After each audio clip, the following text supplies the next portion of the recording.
Assalamualaikum warahmatullahi wabarakatuh. Hari ini saya nak buat ulasan taktikal perlawanan di antara MU menentang Crystal Palace, yang mana MU menang 2-1, gol dari Bruno dan juga dari Rashford. Pada perlawanan ni, kalau kita tahu Casemiro kena straight red card dan akan hilang ataupun tak dapat bermain lah untuk 3 game akan datang bersama dengan MU.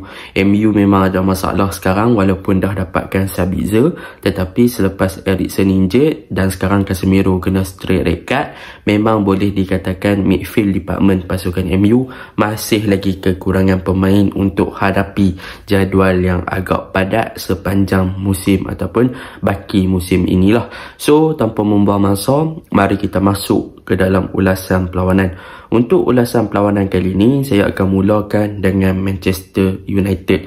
Okey, untuk Manchester United pada perlawanan ni ada beberapa perkara positif yang boleh kita puji dengan konsistensi yang ditunjukkan oleh barisan pertahanan dan juga untuk barisan hadapan. Apa perkara pertama yang boleh kita puji adalah tentang back four pasukan MU, yang mana kalau kita lihat di bahagian centre back, gandingan Varane dan juga Martinez masih lagi memberikan satu persembahan yang menarik untuk defense department pasukan MU, yang mana Martinez masih lagi menunjukkan konsisten dengan pembacaan game yang bagus di samping dibantu oleh Varane dalam mengekang asakan dan juga serangan yang dilakukan oleh Crystal Palace yang di bahagian kanan dan juga bahagian kiri lah. So, Varane dan Martinez untuk game ni boleh saya katakan mereka memang all out untuk cover kedua-dua belah bahagian kanan, kiri dan juga di bahagian tengah itself untuk memastikan yang serangan dilakukan oleh Crystal Palace berjaya dipatahkan. Martinez untuk game ni memang on point. Kalau kita lihat balik kembali pada awal season dulu, memang ramai menyatakan yang Martinez ni tak boleh nak perform dengan MU sebab satu, dia kecil, satu, dia tidak memiliki ketinggian. Tetapi untuk season ni memang Martinez dah buktikan yang ketinggian bukanlah salah satu faktor untuk beraksi dengan cemerlang sebagai seorang centre back. Bahkan kalau kita lihat kepada statistik, Martinez juga antara player di bahagian tengah ataupun bahagian pertahanan yang mempunyai area duel kemenangan yang sangat tinggi. So, Martinez telah membuktikan gandingan beliau bersama dengan Varane telah membentuk satu kombinasi yang bagus di bahagian tengah pasukan MU untuk mengekang dan juga halang serangan dilakukan oleh pasukan lawan. Kalau Martinez untuk game ni kita boleh tengoklah on point, dia punya tackling, dia punya pembacaan game, dan yang paling penting tentang Martinez ni, dia adalah seorang player yang mana apabila start the build up from the back, dia adalah player yang berani untuk hold ball dan dia juga adalah player yang berani untuk pegang bola di kaki dan juga supply bola ke bahagian hadapan. So that is the best lah tentang Martinez, yang mana dia dengan Varane ni dia berani pegang bola yang menyebabkan MU boleh start the build up daripada bahagian bawah dan juga boleh lebih tenang untuk mencipta gerakan serangan daripada bahagian bawah sekiranya ditekan oleh pihak lawan. So, kedua-dua player ni boleh combine untuk bertukar-tukar hantaran sebelum mereka progress the ball jadi lebih tinggi. So, that is a good thing lah tentang centre back pasukan MU. Yang kedua tentang fullback, iaitu Wan-Bissaka dan juga Luke Shaw, yang mana Wan-Bissaka selepas diberi peluang selepas hampir half season, Wan-Bissaka telah menunjukkan satu konsistensi yang sangat bagus di bahagian kanan dan memberikan persaingan yang sehat kepada Diogo Dalot, yang mana selepas diberikan kepercayaan kembali oleh Erik ten Hag, apa yang boleh kita katakan, Wan-Bissaka menunjukkan satu progres yang bagus sebagai seorang fullback, yang mana untuk kehadiran Wan-Bissaka di bahagian kanan ni, kalau kita tengok tactical implemented ataupun tactical yang diterapkan oleh ten Hag kepada Wan-Bissaka di bahagian kanan, dia adalah typical inverted fullback, yang mana beliau akan lebih masuk ke bahagian tengah untuk memberi bantuan kepada bahagian tengah dan juga kepada bahagian hadapan in term of link up play dan juga in term of menjadi seorang fullback yang ofensif dan juga menjadi extra frontman di bahagian hadapan. So, sebagai contoh, apa yang kita boleh belajar daripada Wan-Bissaka ni, dia adalah seorang fullback di bahagian kanan yang mempunyai awareness secara defense yang bagus, yang mana dia ada recovery position yang bagus dan dia cepat untuk melakukan melakukan track back sekiranya di counter. So memang kalau defending dia punya area ni, memang kita boleh tengok Wan-Bissaka dia cepat untuk recover balik dia punya position sekiranya MU di counter dan MU diserang. So dia punya defending orang kata apa, style memang bagus. Dia boleh block, dia boleh cepat untuk intercept, boleh cepat untuk track back, dan paling cepat dia aware dengan keadaan dalam padang sekiranya di counter ataupun diserang untuk menghentikan dan juga menghalang gerakan daripada pasukan lawan, seperti mana yang berlaku pada perlawanan semalam lah menentang Crystal Palace. Dan ketika bertindak lebih ke bahagian hadapan, nampaknya Wan-Bissaka dia telah improve daripada segi link up play. Apabila beliau ditugaskan, apabila naik lebih ke atas, dia lebih membantu kepada bahagian serangan.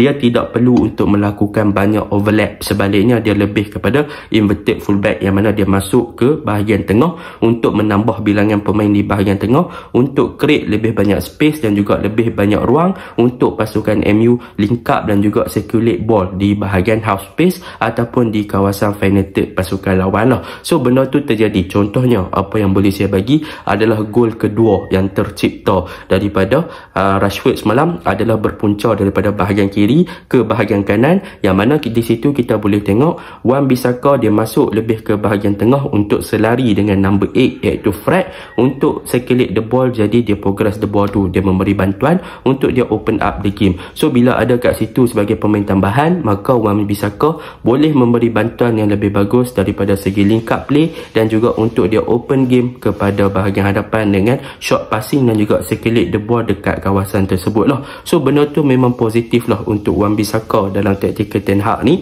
apabila diletakkan lebih kepada ofensif dan juga lebih kepada inverted fullback berbanding untuk dia buat overlap. So bila mana dia masuk kepada inverted fullback ni, dia masuk ke bahagian tengah, maka di sinilah pemain-pemain Crystal Palace akan lebih attract untuk fokus kepada dia dan memberi ruang kepada Anthony untuk berada di bahagian width area. So Anthony akan dibiarkan seorang di bahagian kiri, di bahagian kanan untuk dia buka balik game kepada Anthony. So kat situ dia akan create banyak variation untuk dia passing, sama ada dia boleh open kepada bahagian kanan kepada Anthony, ataupun dia open kepada bahagian tengah kepada Fred ataupun Casemiro, ataupun ke bahagian hadapan kepada Rashford ataupun Weghorst. That is a good thing tentang apa yang dilakukan oleh Erik ten Hag kepada Wan-Bissaka untuk jadi inverted fullback. Manakala untuk Luke Shaw pula, kalau kita lihat kepada typical gameplay, dia memang seorang offensive fullback, yang mana untuk game ni boleh saya katakan secara defense pun dia bagus, tetapi defense dia dah percorak pertahanan dia boleh dikatakan banyak di cover dan dibantu oleh Martinez lah.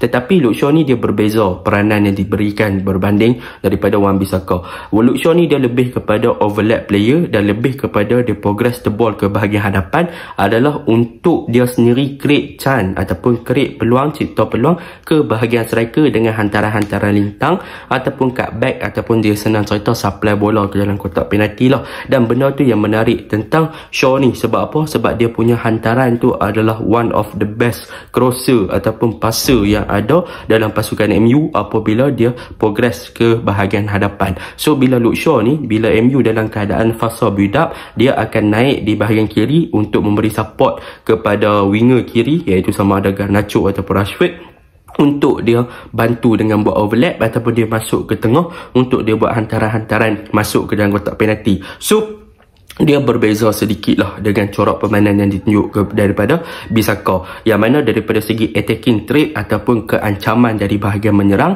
yang mana Shaw lebih berbahaya untuk dia create chances ataupun mencipta banyak peluang kepada bahagian hadapan untuk lebih kepada peluang untuk cipta gol, berbanding Bissaka lebih kegunaan dia untuk membantu bahagian tengah dan create banyak variation untuk option ataupun open game dan juga link up. So there is a difference between Bissaka dengan Luke Shaw. So benda tu memang positive side untuk department pasukan MU. So benda tu yang boleh saya puji yang pertama tentang defense department pasukan MU.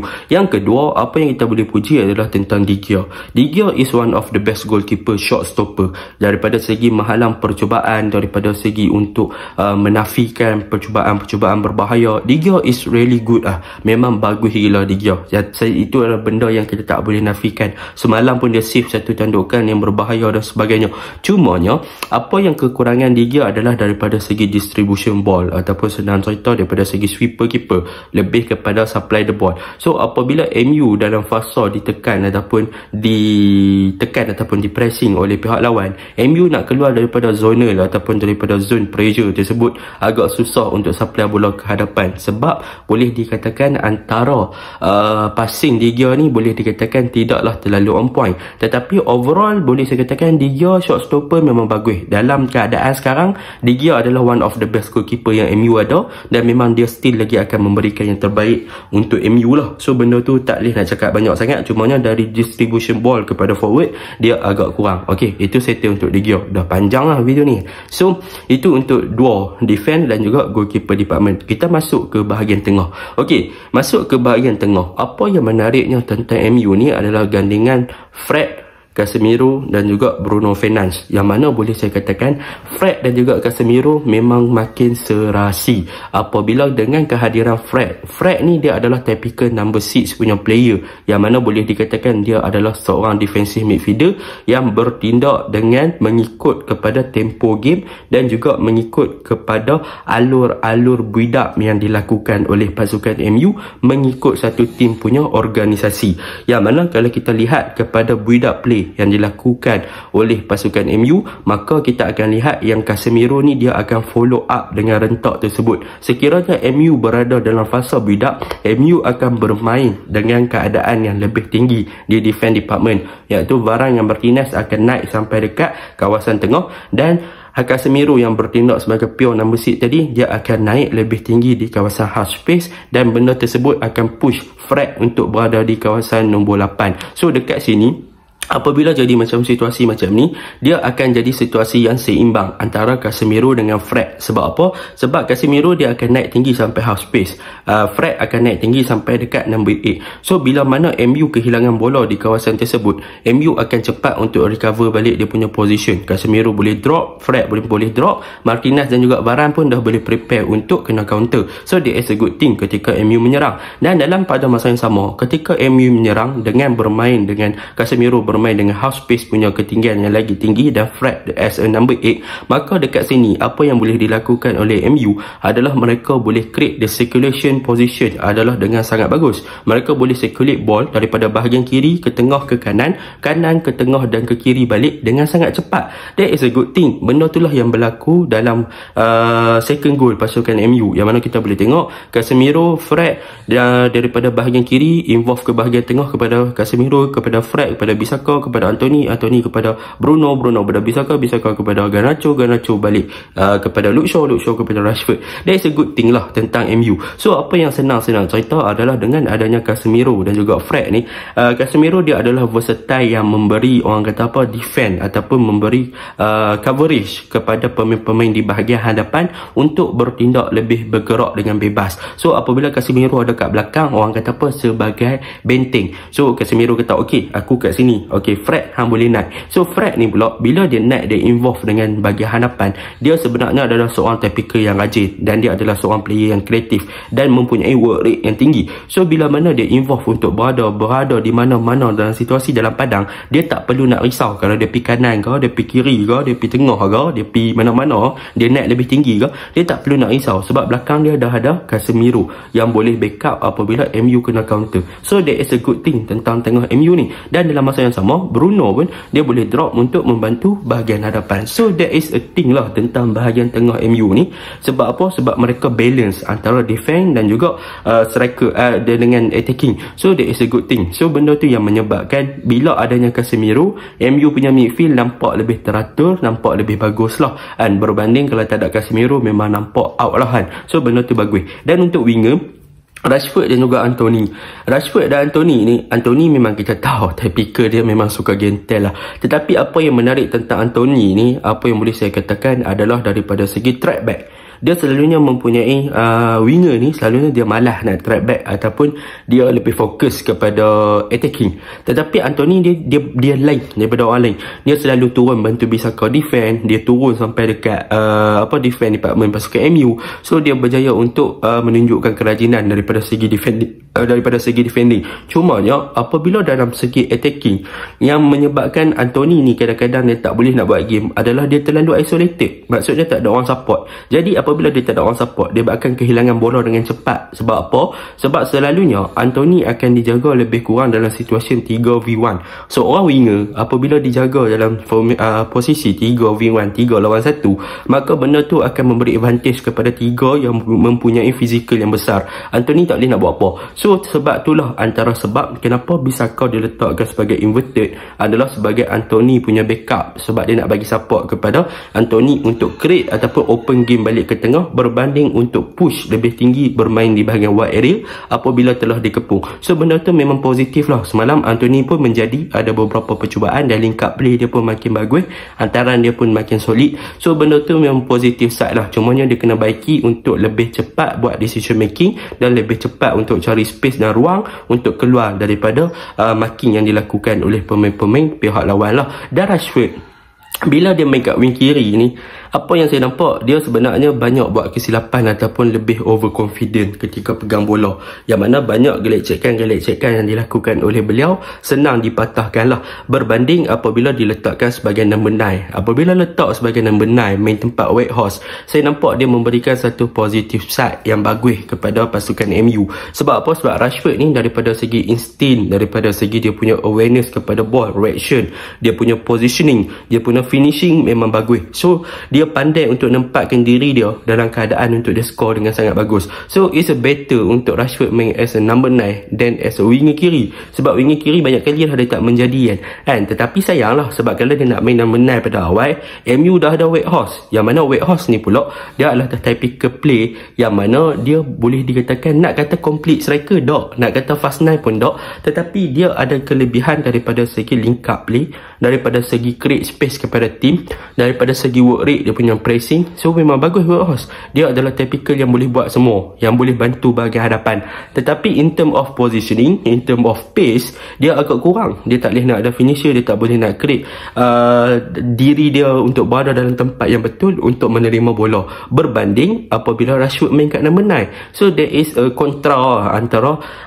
orang kata apa, Weghorst dengan Rashford. Dua-dua pemain yang bagus, tetapi Rashford lebih efisien as a number 9. So mungkin kalau letak Rashford atas, Weghorst belakang, mana tahu lagi performan. So benda tu memang kita tak nafikan lah. Weghorst bagus, Rashford bagus, jadi dia agak dilema lah. Dan untuk Garnacho masuk game ni semalam dia bagi impact yang bagus, tetapi dia dikeluarkan lepas tu tactically sebab memang MU dah kehilangan Casemiro. So satu tindakan man management yang bagus daripada Erik ten Hag untuk memastikan yang MU boleh compete lagi dalam masa 10 minit, sebab waktu tu memang Crystal Palace tengah naik ke tempo nak cari gol penyambahan. Tapi Garnacho bagi impact positif. Harap dia faham lah tindakan yang Ten Hag buat. Sabitzer bagus, satu turn yang bagus, satu rampas bola yang bagus, tapi referee bagi foul. Kena tunggu lagi game yang seterusnya tengok Sabitzer. Dan yang akhir sekali, apa yang boleh saya simpulkan, Ten Hag semalam bagus daripada segi tactically. Waktu ada Casemiro semua dah bagus, tetapi waktu Casemiro out memang nampak terencat sikit lah. Tetapi lepas tu dia bawa keluar habis player, dah bawa masuk semua pemain back tengah, Elim Goyer Lindelof, sebab nak cover up defense. Sebab waktu tu Crystal Palace dah memang orang kata apa, dah memang all out dah nak cari gol penyamaan kan. So satu tindakan yang bijak daripada Ten Hag untuk meneutralkan bahagian attacking Crystal Palace malam. So MU semalam memang deserve menang lah. Jadi itu je lah kan, main 10 orang pun menang, power tak power. Bye, Assalamualaikum.